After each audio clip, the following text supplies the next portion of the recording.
प्रिय विद्यार्थियों, अनिल जज्बाती का प्यार भरा नमस्कार।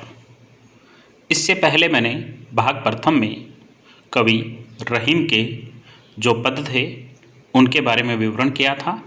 अब आगे, जो रहीम उत्तम प्रकृति का करी सख्त कुसंग, चंदन विश्व व्याप्त नहीं लिपटे रहत भुजंग।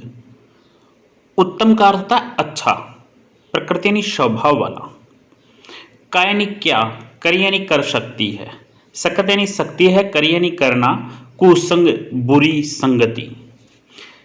चंदन मूल्यवान होता है, विष जहर होता है, व्याप्त नहीं लिपटे रहते हैं, भुजंग यानी सिर्फ। देखिएगा, जो रहीम उत्तम प्रकृति, कवि रहीमदास जी कहना चाहते हैं कि जो व्यक्ति अच्छे स्वभाव वाला है, उत्तम प्रकृति अच्छे स्वभाव वाला है, का करी सख्त कुसंग, बुरी संगत उसका कुछ भी नहीं कर सकती है। जो व्यक्ति अच्छे स्वभाव वाला है, अच्छे व्यवहार वाला है, अगर वह बुरी संगत में भी बैठता है तो बुरी संगत उसका कुछ नहीं कर सकती है। जिस प्रकार से चंदन विश्व व्याप्त नहीं लिपटे रहत भुजंग, जिस प्रकार से चंदन का जो पेड़ होता है, जो बहुत मूल्यवान होता है, उसके चारों तरफ लिपटे रहत भुजंग, उसके चारों तरफ सर्प हैं वो लिपटे रहते हैं, उसके चारों ओर सर्प लिपटे रहते हैं, लेकिन वे अपने जहर से उस पेड़ को प्रभावित नहीं कर सकते हैं। उसी प्रकार से अगर सज्जन व्यक्ति है, अच्छे स्वभाव वाला व्यक्ति है, अगर वह बुरी संगत वाले व्यक्तियों में बैठता है तो बुरी संगत भी उसका कुछ नहीं कर सकती है। यहां पर देखिएगा, भाषा आपको पता ही है, ब्रज भाषा का प्रयोग किया गया है। गुण है, प्रसाद गुण का प्रयोग किया गया है। रीति, पांचाली रीति, रस, शांत व श्रृंगार रस का प्रयोग किया गया है। अलंकार देखें तो का करी सकत कुसंग, अनुप्रास अलंकार, का करी सख्त कुसंग, अनुप्रास अलंकार।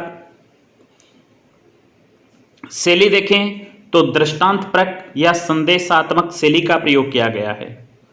आगे देखिएगा, रूठे सुजन मनाइए, जो रूठे सो बार। सुजन यानी अच्छे व्यक्ति को, मनाइए मनाना, जो रूठे यानी नाराज हो जाता है, सो बार यानी 100 बार। रूठे यानी नाराज होता है, सुजन यानी अच्छे व्यवहार वाला, अच्छा व्यक्ति, मनाइए यानी मनाइए, जो रूठे 100 बार। अगर अच्छे व्यवहार वाला व्यक्ति, सज्जन व्यक्ति, सुजन सज्जन व्यक्ति अगर आपसे 100 बार नाराज होता है तो उसे 100 बार ही मनाना चाहिए। जिस प्रकार से रहीमन फिर पोइये टूटे मुक्ताहार, फिर यानी बार बार, पोइये यानी गूंथिए, टूटे यानी टूटने पर, मुक्ताहार यानी मोतियों का हार। रहीमदास जी कहते हैं कि जिस प्रकार से मोतियों का हार होता है वह बार बार टूट जाता है, तो उसको बार बार ही क्या करना पड़ता है, गूंथना पड़ता है। उसी प्रकार से अगर सज्जन व्यक्ति आपसे नाराज हो जाता है तो उसे 100 बार, अगर वह नाराज होता है तो 100 बार ही आपको मनाना चाहिए। यहां पर देखिएगा, फ्री पुनरुक्ति प्रकाश अलंकार का प्रयोग किया गया है और दोनों दोहों में दृष्टांत अलंकार का प्रयोग किया गया है। तत्सम तद्भव शब्दों का प्रयोग भी किया गया है। यहां पर देखिएगा, जो रहीम उत्तम प्रकृति का करी सकत कुसंग, अर्थांतर न्यास अलंकार का प्रयोग हुआ है। आगे देखिए,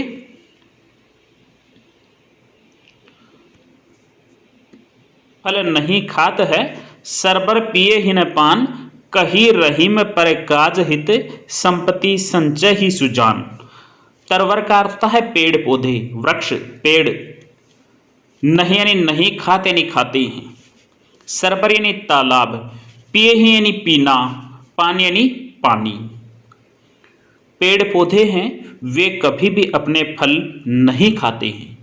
तरवर फल नहीं खात है, अर्थात जो पेड़ पौधे हैं वे कभी भी अपने फल नहीं खाते हैं। सरबर पिए ही न पान, तालाब है वह कभी भी अपना पानी नहीं पीता है। अर्थात जो पेड़ पौधे हैं वो फल देते हैं, वो दूसरों की भलाई के लिए फल देते हैं, फूल देते हैं। सर पर जो तालाब है वह भी दूसरे व्यक्तियों को क्या देता है, पानी देता है। उसी प्रकार से कही रहीम पर काज हित, कही यानी कहते हैं, रहीम यानी कवि रहीम कहते हैं, पर काज, काज यानी कार्य, पर यानी दूसरे, हित यानी भलाई, पर काज हित यानी दूसरों की भलाई के लिए, संपत्ति संचय ही सुजान, सुजान यानी सज्जन व्यक्ति, संपत्ति यानी धन दौलत, संचय ही का अर्थ होता एकत्रित करते हैं। कवि रहीम कहते हैं कि जो सज्जन व्यक्ति हैं वह दूसरों की भलाई के लिए धन दौलत एकत्रित करते हैं। यहां पर बतलाया गया है जो तालाब है वह कभी अपना पानी नहीं पीता है, पेड़ पौधे हैं वो कभी भी अपने फल नहीं खाते हैं, वह दूसरों को फल देते हैं। तालाब है वह भी दूसरों की भलाई के लिए पानी देता है। उसी प्रकार से जो सज्जन व्यक्ति है वह भी दूसरों की भलाई के लिए दिन रात धन जोड़ता रहता है। यहां पर विशेष देखें भाषा ब्रज भाषा का प्रयोग किया गया है। उसके बाद में देखें संपत्ति संचय ही सुजान, अनुप्रास अलंकार का प्रयोग। कवि ने यहां व्यंग्य पटुता का प्रशंसनीय प्रयोग किया है। आगे देखिएगा, थोते बादर कवार के जू रहीम गहरात, धनी पुरुष निर्धन भय करे पाचली बात। थोते बादर, थोते का अर्थ होता है जल रहित, बादर यानी बादर, कवार का अर्थ होता है वर्षा ऋतु का अंतिम महीना, अश्विन, जू यानी जैसे, रहीम कवि रहीम, गहरात यानी घुमड़ घुमड़ करके आते हैं। थोते बादर कवार के कवि रहीमदास जी कहते हैं वर्षा ऋतु का जो अंतिम महीना होता है, अर्थात अश्विन जो महीना होता है, उस अश्विन महीने में बादल हैं वो घुमड़ घुमड़ करके आते हैं, लेकिन वह जल रहित होते हैं, वे वर्षा नहीं करते हैं, वे जल रहित होते हैं। उसी प्रकार से धनी पुरुष निर्धन भरे, धनी पुरुष निर्धन भरे करे पाचली बात। उसी प्रकार से अगर कोई धनवान पुरुष है वह बढ़ चढ़ करके बातें करता है तो वह क्या हो जाता है, गरीब हो जाता है। करे पाचली बात, अगर वह पीछे की बातें करता है, बढ़ चढ़ करके बातें करता है, डिंगे हाँकता है, वाक्पटुतापूर्ण बातें करता है, तो ईश्वर उसे कंगाल कर देते हैं। अर्थात जो निर्धन पुरुष होता है या जो अमीर पुरुष है उस अमीर पुरुष को निर्धन कर देते हैं और निर्धन पुरुष को अमीर बना देते हैं। अर्थात कभी भी व्यक्ति को बढ़ चढ़ करके बातें नहीं करनी चाहिए। आगे देखिए, दोनों दोहों में दृष्टांत अलंकार का प्रयोग किया गया है। हिमन असुआ नैन डरी, जिए दुख प्रकट करई, जाहि निकरो गेहते कस नय भेद कही देई। असुआ आंसू, नैन यानी नेत्र, डरी का अर्थ होता है ढुलक कर, गिर कर, जिए यानी मन का, हृदय का, दुख प्रकट यानी होता है प्रकट, कर यानी कर देते।